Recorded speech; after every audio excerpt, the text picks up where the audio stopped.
Nijedna modna kombinacija nije potpuna bez make-upa, a danas vam otkrivamo nekoliko malih trikova za postizanje savršenog luka.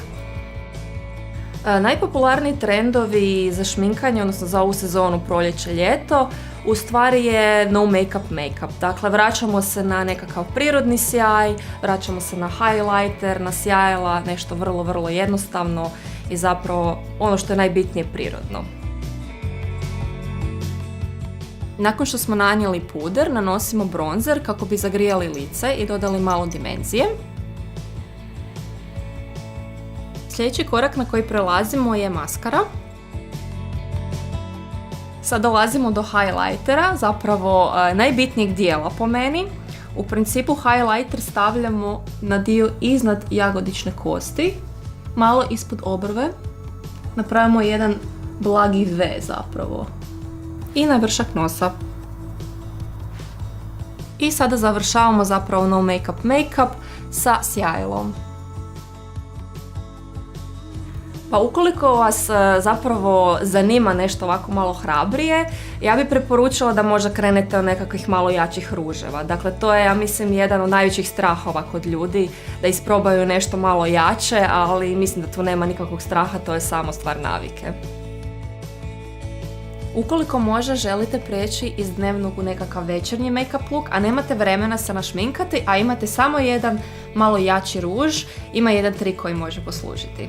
Uzmete četkicu ili čak ako nemate četkicu možete i sa prstom i malo samo u ruž utapkate i stavljate polako na oči.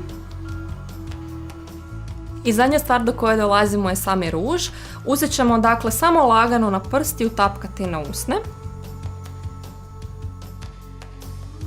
I to je to što se tiče brzinskih proljetnih make-up lookova.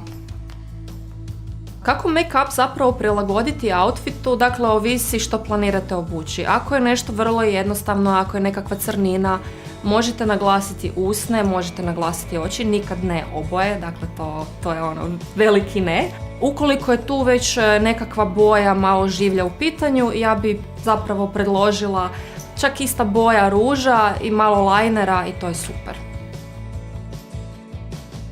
Ako ne želite pretjerati sa make-upom, ja bih preporučila da krenete sa jako malo proizvoda. Dakle, rumenilo ne previše nanositi, tek toliko i s vremenom ćete shvatiti zapravo koliko proizvoda treba staviti i što zapravo vama osobno odgovara.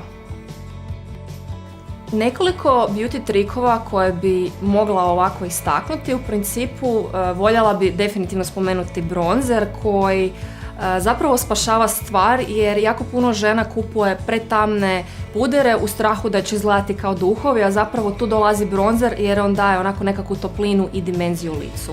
Iza toga definitivno highlighter koji vraća onako svježinu i zapravo taj prirodni sjaj daje i mislim da neka izuzetno dobra maskara i naprosto samo malo popuniti obrve, to će vam napraviti onako jednu veliku promjenu na licu.